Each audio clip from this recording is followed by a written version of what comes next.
Hello friends, तो अभी तक हम लोगों ने देखा है कि कैसे एक एटम के अंदर इलेक्ट्रॉन दो तरह का मोशन जो है शो करता है और उसके पास दो तरह का एंगुलर मोमेंटम होता है। इलेक्ट्रॉन जो है वो चारों ओर घूम रहे हैं किसी न्यूक्लियस के, और उस इलेक्ट्रॉन के चारों ओर घूमने पर यानी कि ऑर्बिट पे रोटेशन के कारण एक ऑर्बिटल एंगुलर मोमेंटम वेक्टर होता है।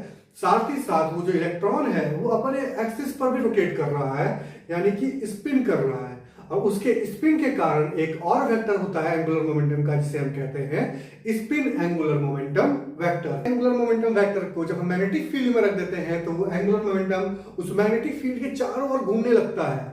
मान लीजिए ये मैग्नेटिक फील्ड है, अब इस मैग्नेटिक फील्ड के चारों ओर मेरा ये जो एंगुलर मोमेंटम वेक्टर है वो रोटेट करने लगेगा, यानी कि प्रिसाइज करने लगेगा। इस प्रिसीजन को कहा गया लार्मर प्रिसीजन, जिसके ऊपर मैंने वीडियो बनाया हुआ है। हालांकि मैंने यहाँ पर जिन चीजों का नाम ले रहा हूं उन सभी पर वीडियो बनाया हुआ है, आप देख सकते हैं उन्हें। हम लोगों ने देखा कैसे स्पेस क्वांटाइजेशन होता है, यानी कि जो हमारा एल वेक्टर है ऑर्बिटल एंगुलर मोमेंटम वेक्टर या स्पिन एंगुलर मोमेंटम वेक्टर, वो कैसे मैग्नेटिक फील्ड के अप्लाई करने के बाद कुछ डिस्क्रीट ओरिएंटेशंस ले लेते हैं। डिस्क्रीट ओरिएंटेशन लेने का मतलब कि वो हर पॉसिबल एंगल पे प्रिसाइज नहीं करते उस मैग्नेटिक फील्ड के चारों ओर। तो हम लोगों ने उस कॉन्सेप्ट को कहा स्पेस क्वांटाइजेशन। बट इन चीजों को हम लोगों ने अभी तक सिर्फ थ्योरी में देखा था। तो क्या इस थ्योरी का कोई एक्सपेरिमेंटल प्रूफ है? तो मेरा जवाब है हाँ है। वो थ्योरी का एक्सपेरिमेंटल प्रूफ किया था स्टर्न गर्लैक एक्सपेरिमेंट ने, जहां पे स्टर्न और गर्लैक दो अलग अलग नाम है, उन दोनों ने मिल करके एक एक्सपेरिमेंट फॉर्म किया। उन्होंने क्या किया, एक अवन ले लिया, अवन के अंदर कुछ सिल्वर को रख दिया। अब जैसे ही सिल्वर को अंदर रखे और उन्होंने क्या किया, अवन को ऑन कर दिया। जैसे ही अवन ऑन हुआ तो ये सिल्वर एटम्स जो है वो ब्रेक होना शुरू हो गए। और ब्रेक होने क्या, सिल्वर एटम्स ब्रेक होने का मतलब है ये जो एलिमेंट था मेरे पास सिल्वर, वो अलग अलग एटम्स के रूप में यहाँ पर अलग अलग काइनेटिक एनर्जी से टकराने लगे। कोई इधर निकला, कोई इधर निकला, कोई इधर निकला, ठीक है। तो यहां पर हमने क्या किया, एक होल रख दिया इस अवन में। उस होल से क्या होगा, जो ये एटम्स यहां पर काइनेटिक एनर्जी जो उनके पास है वो अब यहां से एज अ बीम निकलेगा। तो जैसे ही हम लोगों ने अवन गर्म किया तो यहां पर हमें एक बीम मिला। वो बीम क्या था, सिल्वर एटम का बीम। अब वो लाइट को क्या किया हम लोगों ने, छोटे से स्लिट्स, दिस आर स्लिट्स, तो इस स्लिट से पार कराया ताकि हमें एक फाइन बीम मिल पाए। तो हमें यहां पर देखिए एक फाइन बीम मिला और उसे हम लोगों ने पार कराया एक मैग्नेटिक फील्ड से। अब ये मैग्नेटिक फील्ड क्या ऐसा था, ना ना ना, ऐसा नहीं था। यह मैग्नेटिक फील्ड जो है कुछ इस प्रकार का था। इसे हम कहते हैं इनहोमोजीनियस मैग्नेटिक फील्ड। इनहोमोजीनियस मैग्नेटिक फील्ड कहने का मेरा मतलब है कि मैग्नेटिक फील्ड का इंटेंसिटी जो है वो हर पॉइंट पर चेंज हो रहा है। यहां पर जो बेसिकली चेंज हो रहा है वो z डायरेक्शन की ओर चेंज हो रहा है। मैग्नेटिक फील्ड की इंटेंसिटी z डायरेक्शन की ओर चेंज हो रही है। देखिए यहां पर उन्होंने जो लिया था मैग्नेट, वो कुछ इस प्रकार का मैग्नेट था, जहां पे नॉर्थ पोल यहां पे है और साउथ पोल यहां पर है। तो यहां पर क्योंकि ये शेप देखिए ध्यान से, ये ऐसा कांटा के जैसा बना हुआ है और ये एक स्लोप की तरह है एंड पोल। तो यहां पर जो मैग्नेटिक फील्ड बनेगा, यानी कि आपको पता है कि मैग्नेटिक फील्ड किसी भी मैग्नेट में नॉर्थ से साउथ की ओर ट्रेवल करते हैं, तो मैंने उसे ऐसा बनाया। तो यहां पर देखिए ये चेंज हो रहा है। ये अगर ये होमोजीनियस होता, अगर होमोजीनियस होता, अगर होमोजीनियस होता तो मैं किसी भी डायरेक्शन पे चले जाऊं, ठीक है, ऊपर की ओर कहीं भी चले जाऊं, मुझे मैग्नेटिक फील्ड की इंटेंसिटी बराबर महसूस होती। बट यहां पर ऐसा नहीं होगा। अब इसके कारण को हम बाद में देखेंगे कि क्यों हम लोगों ने होमोजीनियस मैग्नेटिक फील्ड नहीं लेकर के इनहोमोजीनियस मैग्नेटिक फील्ड लिया। साथ ही साथ हमने इसी के सीधा में एक प्लेट लगाया। इस प्लेट को यानी कि पर्दा आप बोल लो, ठीक है। इस पर्दा का काम क्या है कि जहां पर इलेक्ट्रॉन टकराएगा वहां पर हमें एक ब्राइट स्पॉट दिखेगा। इस प्लेट को कहा जाता है फोटोग्राफिक प्लेट, जिसे मैं P से लिख रहा हूं। अब कुछ डायरेक्शंस पे बात कर लेते हैं। तो यहां पर मैंने दो ही डायरेक्शंस लिए हैं। एक है मेरा z डायरेक्शन जो कि ऊपर की ओर है, और एक है x डायरेक्शन जो इधर है, क्योंकि मुझे y डायरेक्शन का यहां पर कोई काम नहीं है। अब देखते हैं कि यहां पर हो क्या रहा है, कैसे ये जो है स्पिन को और स्पेस क्वांटाइजेशन को प्रूफ कर दे रहा है। तो यहां पर हमें एक फाइन बीम ऑफ इलेक्ट्रॉन मिला। क्योंकि आपको पता है कि एक एटम जो है वो एज मैग्नेटिक डायपोल बिहेव करता है, उसके पास अपना एक मैग्नेटिक डायपोल मोमेंट भी होता है। हम लोगों ने इससे पहले वाले वीडियोस में भी देखा कि इधर अगर एल वेक्टर है जो कि ऑर्बिटल एंगुलर मोमेंटम है, तो इसके ऑपोजिट डायरेक्शन पर म्यू एल वेक्टर होता था,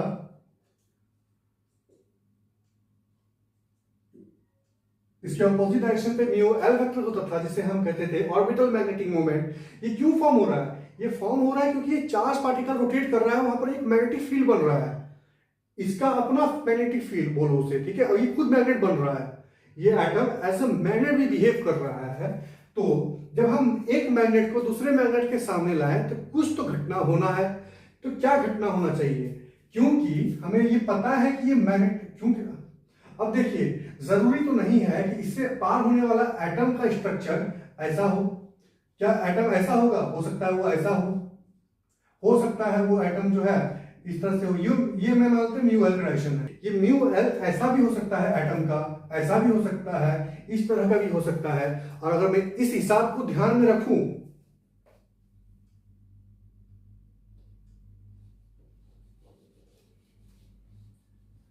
तो मैं मान के चलूं कि ये जो एटम है उसका जो डायपोल बन रहा है, उसका जो ओरिएंटेशन है वो कुछ भी हो सकता है। तो वैसे केस में जब उसे हम इनहोमोजेनियस मैग्नेटिक फील्ड से पार कराएंगे, इस वाले से पार कराएंगे, तो जो है अपना डायरेक्शन चेंज करेगा। अब चेंज कहां कर सकता है? क्योंकि मैंने कहा कि इनहोमोजेनियस है ये, बट किधर? जेड डायरेक्शन की ओर। तो ये चेंज भी करेगा तो जेड डायरेक्शन की ओर ही चेंज करेगा। तो यहां पर क्या होगा? मान लीजिए कोई एटम यहां चला गया, कोई यहां चला गया, कोई यहां चला गया, कोई यहां चला गया, कोई यहां गया, कोई यहां गया।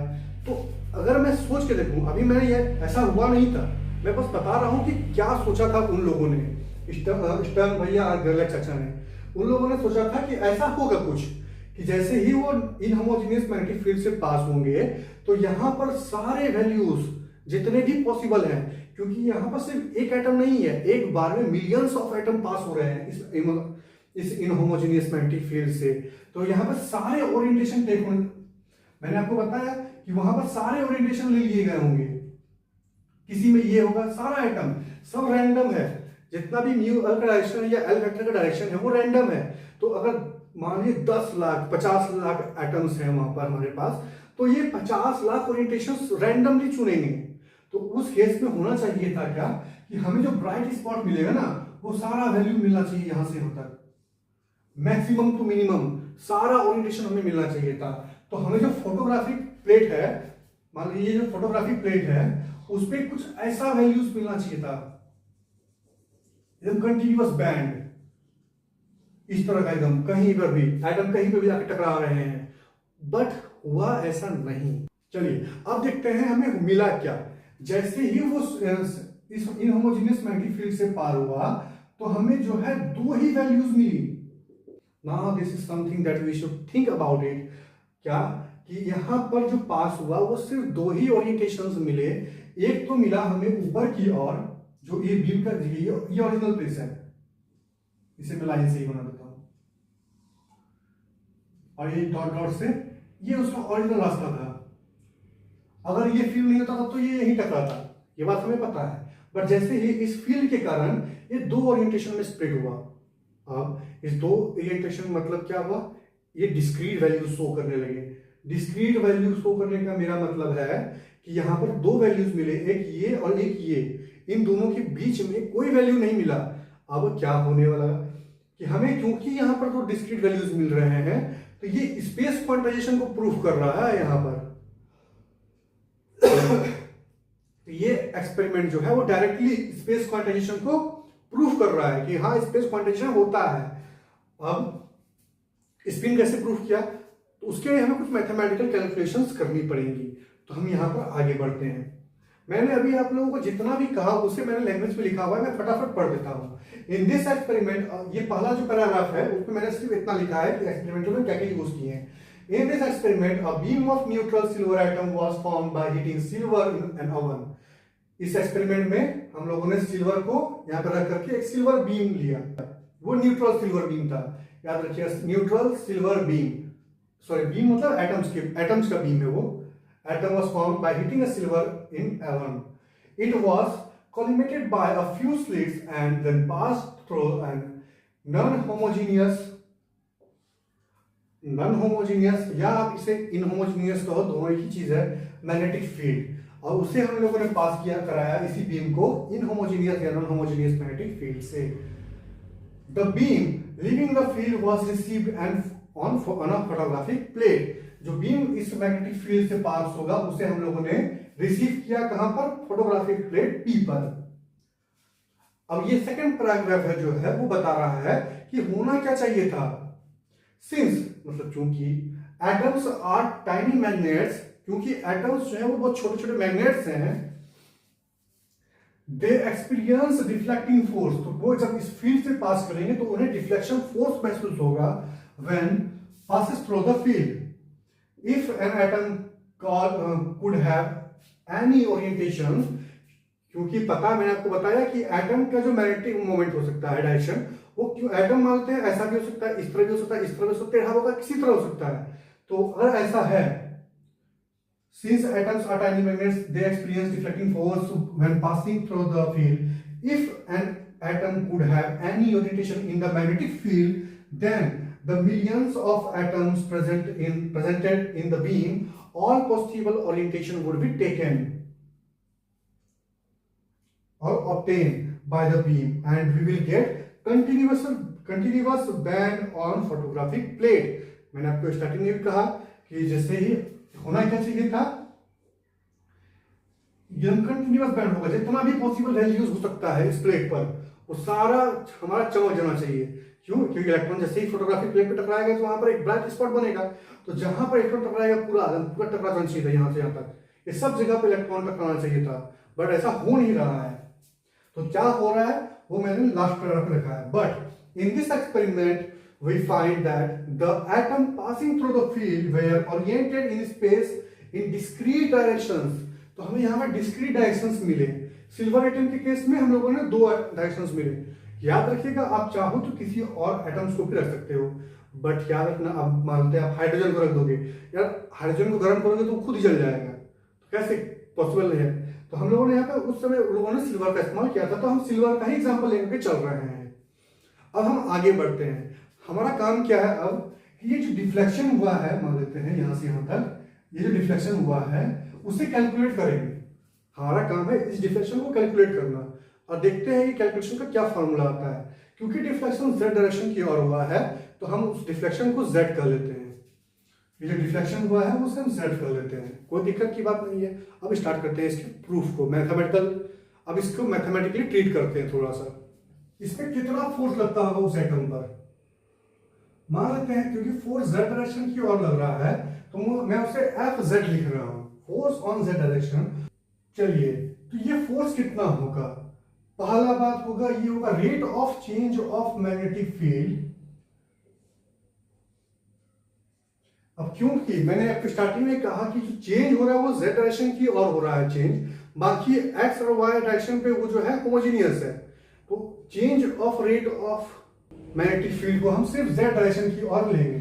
आपको पता है कि कोई भी फील्ड में जो चेंज होता है उसे हम कैसे लिखते हैं, डेल b बाय डेल, मान लेते हैं x plus del p by del y plus del p by del, इसे bz लिख दो आप, ठीक है। ये by है और ये bx है, तो bx मतलब कि मैग्नेटिक फील्ड का bx कंपोनेंट वो चेंज ही नहीं हो रहा है। तो जब चेंज नहीं होगा, यही चेंज नहीं होगा, तो इसका डिफरेंशिएशन क्या होगा, कांस्टेंट हो जाएगा। कांस्टेंट का डिफरेंशिएशन 0 होता है, तो ये मिल गया। वाई डायरेक्शन में भी जो है मैग्नेटिक फील्ड चेंज नहीं हो रहा है, तो हम इसे क्या करेंगे, वाई डायरेक्शन का में बी वाई जो है वो कांस्टेंट है, तो उसका डिफरेंशिएशन क्या हो जाएगा, 0 हो जाएगा। बचा क्या, z डायरेक्शन। तो मैंने तो कहा है कि z डायरेक्शन में जो मैग्नेटिक फील्ड है वो चेंज हो रहा है, इसीलिए हमारे पास यहाँ पर rate of change of magnetic field का फॉर्मूला ये बचता है, ठीक है। और साथ ही साथ इसे हम मल्टीप्लाई कर देंगे म्यू जे जेड। अब एक छोटा सा कंफ्यूजन आप लोगों के पास आया होगा, मैंने अभी तक जे वेक्टर तो कुछ बताया ही नहीं, जे क्या है। मैंने न्यू एल बताया है, न्यू एस बताया है।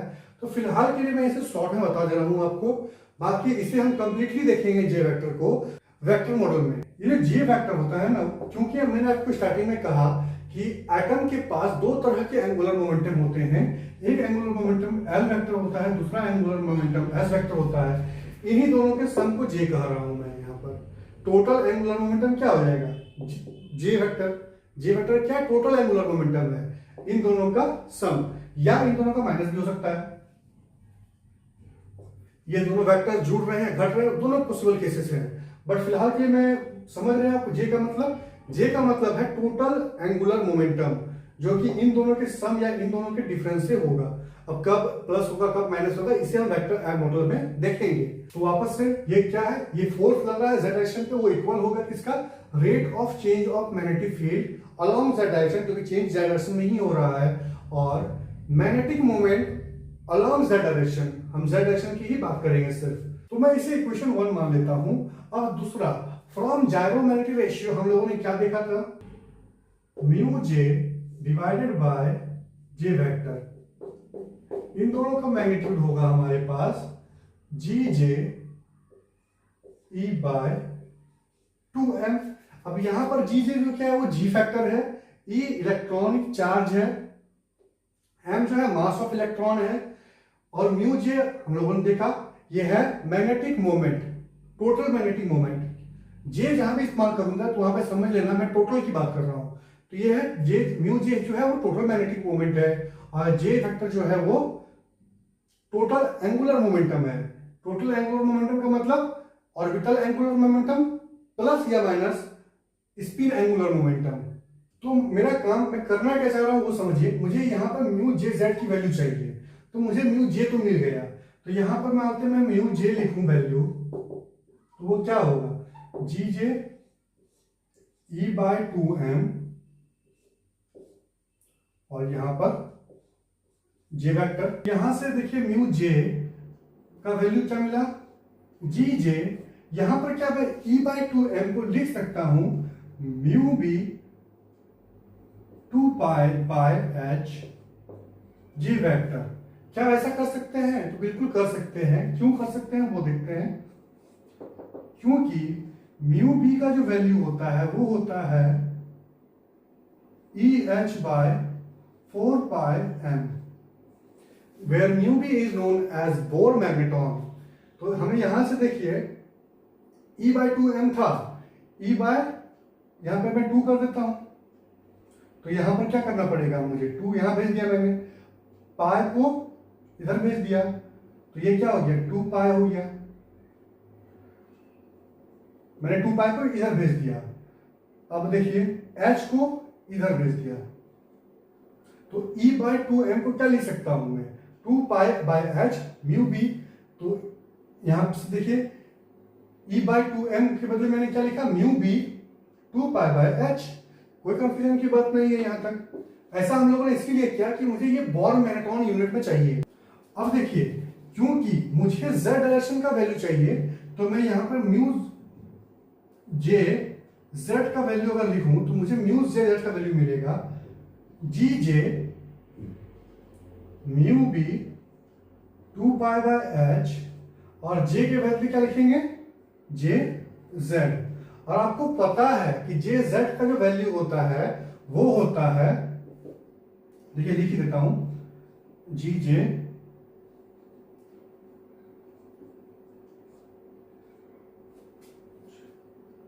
जेड का वैल्यू होता है M J divided by, sorry M J H by 2 pi. ये बात समझ में आप लोगों को आ रहा है कि जो जे जेड का वैल्यू होता है वो होता है एम जे एच बाय 2 पाई। इसे हम लोगों ने स्पेस क्वांटाइजेशन में देखा था, जिस तरह से एल जेड का वैल्यू होता है एम एल एच बाय 2 पाई, उसी तरह जे जेड का वैल्यू होता है एम जे एच बाय 2 पाई। तो यहां पर देखिए 2 पाई से 2 पाई कैंसिल हो जाएगा, एच से एच कैंसिल हो जाएगा, तो हमें क्या मिलेगा, हमें मिलेगा म्यू जे जेड का वैल्यू जी जे म्यू बी, देखिए जी जे म्यू बी और एम जे, इसे हम रखते हैं इक्वेशन नंबर 2। इस वैल्यू को म्यू जे का वैल्यू, इक्वेशन 2 का वैल्यू पुट कर देंगे इक्वेशन 1 में। तो मैं यहाँ पर डायरेक्ट कर देता हूँ, मैंने आपको नोट्स प्रोवाइड किया है तो वहां से आप देख सकते हो as a equation wise, otherwise मैं यहाँ पर समझा रहा हूँ सिर्फ आपको। तो मैं इस वैल्यू को यहाँ पे पुट कर दूंगा हूँ, तो मुझे क्या मिलेगा, म्यू जे जेड के बदले क्या लिखूंगा, जी जे म्यू बी एम जे। कोई दिक्कत की बात यहां तक नहीं है। मैंने क्या किया, इक्वेशन 2 का वैल्यू सिर्फ 1 में पुट किया। अब हम आगे बढ़ते हैं। एफ क्यों कैलकुलेट कर रहा हूं, इसके पीछे कारण बता देता हूं। देखिए आप लोगों को पता होगा S is equals to U T plus half A T square होता है, ठीक है। क्योंकि इनिशियल एक्सेलरेशन जो यहाँ पर इस एटम का था वो 0 था, तो उस केसेस में ये टर्म खत्म हो जाएगा। तो डिस्प्लेसमेंट जो मिलेगा, अब क्योंकि डिस्प्लेसमेंट z डायरेक्शन में हम लोगों ने z माना हुआ है तो हम इसे z लिख देते हैं, ठीक है। तो हमें एक्सेलरेशन चाहिए सब में, यहाँ पर यहां से हमें इस वाले फॉर्मूला से f इससे हमें एक्सेलरेशन का वैल्यू चाहिए, इसलिए हम इसे कैलकुलेट कर रहे हैं। अब देखते हैं, यहां से देखिए f इज इक्वल टू क्या होता है, एम ए, या एक्सेलरेशन वहां से निकाल लो तो इस वाले से वो हो जाएगा f डिवाइडेड बाय m। थोड़ा सा यहां पर देखिए, बीम मेरे पास जब इधर चल रहा था ना, जब मैग्नेटिक फील्ड में नहीं गया था, उस केस में z डायरेक्शन में एक्सेलरेशन उसका 0 था, बट जैसे ही उस फील्ड में आया तो उसमें z डायरेक्शन की ओर एक्सेलरेट हुआ, वो तभी वो चेंज हुआ अपना डायरेक्शन। तो वही चीज मैंने यहाँ पर लिखा है, एक्सेलरेशन अलोंग z डायरेक्शन, में से a z लिख देता हूँ, एक्सेलरेशन अलोंग z डायरेक्शन, तो वो हो गया F Z divided by m, यानी कि फोर्स कितना लग रहा है z डायरेक्शन की और उसको डिवाइड करेंगे मास से। मैं इसे छोटा m नहीं लिख करके बड़ा m लिख देता हूं, ठीक है। Where m is the mass of atom, उस एटम का मास कितना है, is equals to F Z का वैल्यू देखिए हमें पता है, तो ये क्या हो जाएगा 1 by m del b vector bz by del z G J mu B M J. इसे हम मान लेते हैं इक्वेशन नंबर 2। अब इक्वेशन नंबर अपने हिसाब से मान लो, कोई दिक्कत की बात नहीं है, मैं सिंपल रिविजन कर रहा हूं यहाँ पर। तो हमें एफ जेड का value, sorry acceleration along Z direction पता चल गया। अब हमें क्या चाहिए, टाइम चाहिए इस फॉर्मूला के हिसाब से। Again time is equal to क्या होगा, distance by velocity. Time is equal to distance divide by velocity. तो वेलोसिटी देखिए ये इधर ट्रेवल कर रहा है, तो वेलोसिटी हम इस डायरेक्शन की लेंगे, ठीक है। इसमें भी समस्या हो रहा है कि हम वेलोसिटी कैसे कैलकुलेट करें। तो वेलोसिटी कैलकुलेट करने के लिए मैं यहाँ पे इसे क्वेश्चन नंबर ए मान लेता हूं। तो देखिए काइनेटिक थ्योरी ऑफ गैसेस से आपको पता है कि इस एटम में जो काइनेटिक एनर्जी होगा वो क्या होगा, हाफ कैपिटल एम हम लोगों ने मास लिया है, तो हाफ एम वी एक्स का स्क्वायर, क्योंकि हम एक्स डायरेक्शन की बात कर रहे हैं। काइनेटिक एनर्जी एक्स डायरेक्शन में क्या होगा, half M V square is equals to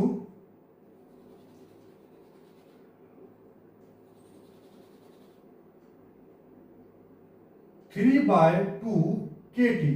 ये फॉर्मूला जो है आइडियल गैस से आया, ठीक है। Kinetic theory of ideal gas के अकॉर्डिंग जो kinetic energy of a gas, ठीक है, आइडियल गैस का जो काइनेटिक एनर्जी होता है वो 3/2 kT होता है। But for this particular case हम लोग यहाँ पर 3/2 kT नहीं लेकर के 2 kT ले रहे हैं, याद रखिएगा सिर्फ इस केस के लिए। तो यहां से हमारा काम क्या है, वी एक्स कैलकुलेट करना। V X is equal to क्या हो जाएगा, ये ऊपर मल्टीप्लाई होगा तो 4 kT डिवाइडेड बाय m, नीचे आएगा तो m, और इन सब पर रूट। कोई दिक्कत की बात नहीं है, यहाँ पर हमें वेलोसिटी पता चल गया। क्या करेंगे, इस वेलोसिटी के वैल्यू को यहाँ पर पुट करेंगे इक्वेशन नंबर ए पर।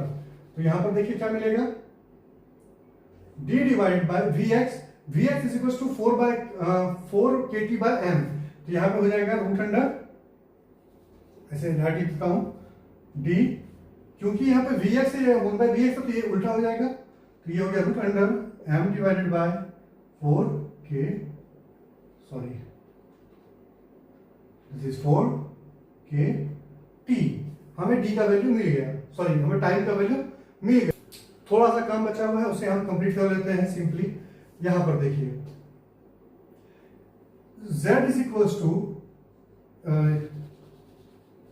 देखिए आप लोगों को एक फॉर्मूला पता है, मैं फिर से यहां पर लिखा हुई हूं, s is equals to ut plus half A T square होता है। हम z डायरेक्शन की बात कर रहे हैं, तो डिस्प्लेसमेंट अलोंग z डायरेक्शन को मैंने वहां पर z माना हुआ है, तो इस s के बदले में क्या लिख रहा हूं, z लिख रहा हूं। Initial velocity along z direction, along z direction initial velocity, यहां पर जब हम वो मैग्नेटिक फील्ड में नहीं गया था, इनहोमोजेनियस मैग्नेटिक फील्ड में नहीं गया था, तो z डायरेक्शन की और उसका एक्सेलरेशन 0 था, इसीलिए u 0 हो जाएगा, तो ये टर्म खत्म हो गया for this case, and this is half A Z T square.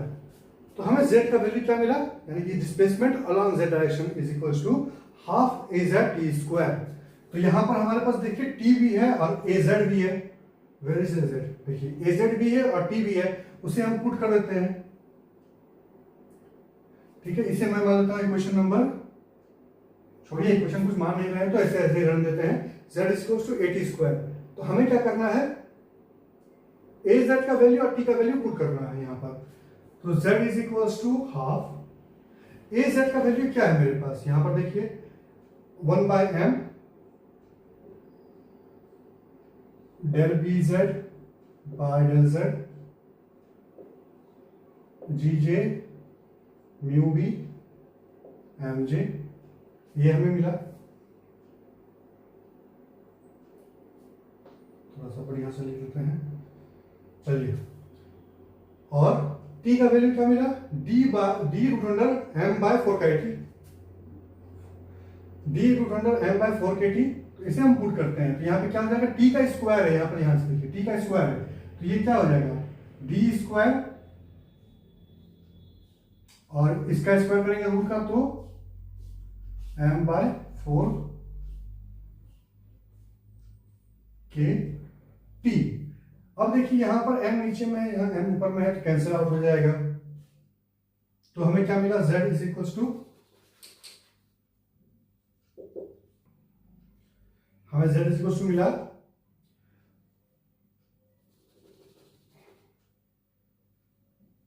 M जे जी जे। यहां पर देखिए म्यू भी कांस्टेंट है, एम जे कांस्टेंट नहीं है, जी जे कांस्टेंट नहीं है, अलग अलग आइटम्स के लिए अलग अलग वैल्यूज देंगे, उन्हें हम अलग कर लेते हैं।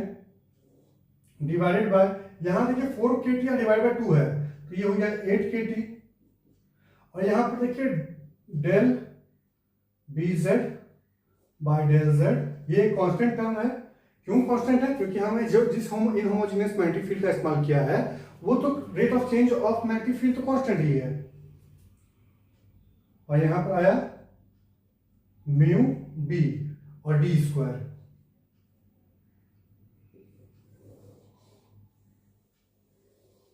तो हमें ये वैल्यू मिला, किसका वैल्यू मिला, डिस्प्लेसमेंट अलोंग z डायरेक्शन। ये जो यहां से मीन पॉइंट से कितना ऊपर चला गया या कितना नीचे चला गया, तो z डायरेक्शन में कितना डिस्प्लेसमेंट हुआ, वो हमें यहां से मिल गया इस फॉर्मूला से। अब हम देखते हैं कि इससे हम कैसे स्पिन को प्रूव कर सकते हैं। तो आप लोगों को शायद पता नहीं होगा, मैं आपको एक बात बताता हूं, मैंने बीच में कहीं कहा था वीडियो के में कि मैंने जे वेक्टर को एक्सप्लेन नहीं किया है, यानी कि मैंने वेक्टर मॉडल ऑफ वेक्टर पे वीडियो नहीं बनाया है। आप लोग, मैंने वो वीडियो जैसे ही कहा था, मैंने ये डेरिवेशन किया और उसके बाद चला गया मैं उस वीडियो को रिकॉर्ड करने के लिए। उस वीडियो को रिकॉर्ड करने के बाद मैं वापस से यहाँ पर रिकॉर्ड करने के लिए आया हूँ, भले आपको वो चीजें पता नहीं चलती हो। तो हम जो है अब इस एक्सप्लेन करना चाह रहे हैं इन दो ट्रेसेस को। तो ये दो ट्रेसेस को एक्सप्लेन करने के लिए हमारे पास ये फॉर्मूला है। यहां पर ध्यान से देखिए, ये चीजें कांस्टेंट है, ठीक है, d is the constant, mu B is the constant, del B by del C constant है, 8 के टी कांस्टेंट है। तो वेरिएबल हमारे पास सिर्फ इतना है, जी जे एम जे, यानी कि हमारा फोटोग्राफिक प्लेट पे कितना ट्रेसेस आएगा वो तय करेगा सिर्फ और सिर्फ ये। अब कैसे करेगा वो देखते हैं। G J m J is equals to plus minus 1। Generally अगर मैं कहूं तो जी जे एम जे का वैल्यू, मैं एक थ्योरेटिकली कह रहा हूं अभी फिलहाल के लिए, कि जो जी जे और एम जे का वैल्यू होना चाहिए वो प्लस माइनस 1 होना चाहिए। क्योंकि हम लोगों ने देखा था कि जो ये लाइन है हमारा, ये ऊपर की ओर गया और नीचे की ओर गया, तो ये हमें कब मिला होगा, जब हमारा ये जो फील्ड था वो इधर से आते आते ऊपर चला गया होगा, एक नीचे चला गया, एक प्लस 1 गया होगा, एक माइनस 1 गया होगा। बस मैं ये अज्यूम कर रहा हूं यहाँ पर फिलहाल, तो इसे आपको कोई काम ध्यान देना नहीं है। हम आगे बढ़ते हैं। सिल्वर एटम के लिए जो स्पेक्ट्रोस्कोपिक टर्म होता है वो होता है 2s½ किसी भी स्पेक्ट्रोस्कोपिक टर्म को हम ऐसा लिखते हैं 2s+1 और यहाँ पर L और यहाँ पर J। किसी भी स्पेक्ट्रोस्कोपिक टर्म को लिखने का तरीका ऐसा होता है, जहां पर जो अपर वैल्यू है वो ये है, ये S वो L बताता है और ये J बताता है नीचे वाला वैल्यू। यानी कि J = क्या मिल रहा है हमें, ½ S = क्या है, मतलब कि L का = 0, क्योंकि ये S है। S मतलब कि इस S का मतलब है किस ऑर्बिट पे है, तो S मतलब यहाँ पर देखिए, यहाँ पे S लिखा है। S कब होगा, S सबसेल पे तब होता है जब हमारा L का वैल्यू 0 हो। सीधा सा बात है, S सबसेल पे कोई इलेक्ट्रॉन तभी होगा जब हमारा L जो है वो 0 होना चाहिए। तो उस केसेस में अगर L 0 है तो एंगुलर क्वांटम नंबर वो 0 होगा, तो स्मॉल l जो है वो 0 मिल गया हमें। J ½ है। अब यहाँ पर देखिए ये 2 है, यानी कि 2s+1 का वैल्यू जो है वो है 2। तो S = क्या होगा, ये 1 उधर जाएगा तो -1 होगा। 2 - 1 कितना हो गया, 2 - 1 1 हो गया, डिवाइडेड बाय 2 नीचे आया तो 2। सीधा सा बात है। तो S का वैल्यू जो मिला वो हमें ½ मिला। और ये कोई बड़ी चीजें नहीं है, मैं अगर स्पेक्ट्रोस्कोपिक टर्म मैंने वीडियो नहीं बनाया हुआ है तब भी हम इसे समझ सकते हैं, क्योंकि जो हमारा सिल्वर एटम के आउटर मोस्ट शेल पर एक इलेक्ट्रॉन होता है, तो पहला इलेक्ट्रॉन हमेशा चांसेस है कि वो S सबसेल पे होगा। ठीक है, तो वो S सबसेल पर है तो उसके लिए L 0 हो गया। सीधा सा बात है। एक इलेक्ट्रॉन है आउटर मोस्ट शेल पर, तो आउटर मोस्ट शेल पर एक इलेक्ट्रॉन है, उसका मतलब क्या हो गया कि जो स्पिन क्वांटम नंबर है वो ½ होगा। स्पिन ½ होगा, क्योंकि इलेक्ट्रॉन की स्पिन जो है वो ½ ही होती है। अब L 0 है, S ½ है, तो J का वैल्यू L+S होता है। इन दोनों को जोड़ेंगे तो ½ ही मिलेगा। तो यहां तक तो कोई दिक्कत की बात नहीं है। हमें J का पता चल गया, J = L+½ है हमारे, सॉरी J = ½ है। अब इस फिगर में वेक्टर मॉडल ऑफ एटम में हम लोगों ने देखा कितने ट्रेसेस मिलेंगे वो बताएगा हमें J वेक्टर। ये J वेक्टर का कितना ट्रेसेस होगा, तो 2J+1 ट्रेसेस मिलने चाहिए थे। तो क्या हमें 2J+1 ट्रेसेस मिले, ये ट्रेसेस की वैल्यू है। ठीक है, कितना हमें यहाँ पर वैल्यू मिलेगा, 1 और 2 मिला है। देखते हैं J का वैल्यू क्या है, ½ तो यानी कि 2 × ½ +1, 2 कैंसिल हो जाएगा, यहाँ पे 1 बचा, 1 + 1 = 2 ट्रेसेस। चलिए हम लोगों ने ट्रेसेस तो एक्सप्लेन कर दिया। अब 2 ट्रेसेस है, यानी कि जो J का वैल्यू है वो 2 है। सीधा सा बात है, यहाँ पे 2 ट्रेसेस मिल रहे हैं, यानी कि J का वैल्यू 2 होगा। कैसे निकाला वो हम लोगों ने देखा अभी। अब Mj का देखते हैं। Mj = क्या होता है, Mj = होता है Ml ± Ms। अब क्योंकि L जो है वो 0 है, L जो है वो 0 है, L 0 है।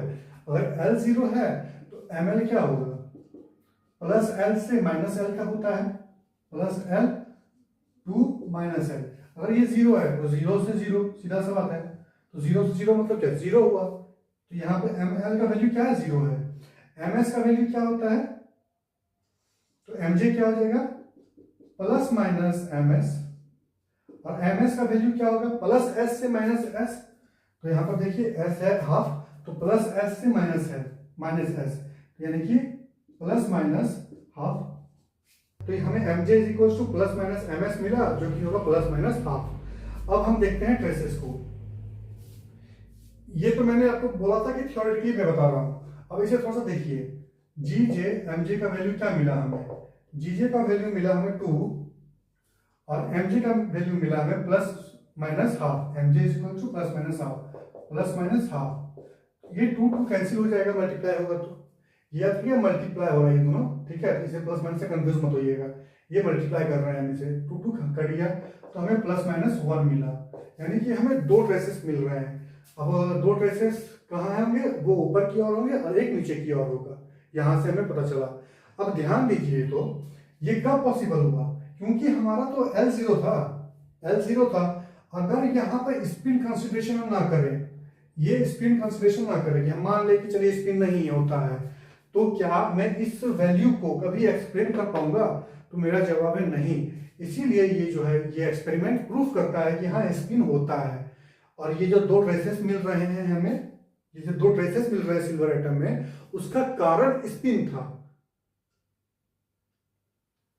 तो हम लोगों ने देख लिया कैसे स्पेस क्वांटाइजेशन हम इस एक्सपेरिमेंट में प्रूफ किया, साथ ही साथ स्पिन को कैसे प्रूफ किया। तो बस फिलहाल वीडियो में इतना ही, मिलते हैं नए वीडियो में नए टॉपिक के साथ।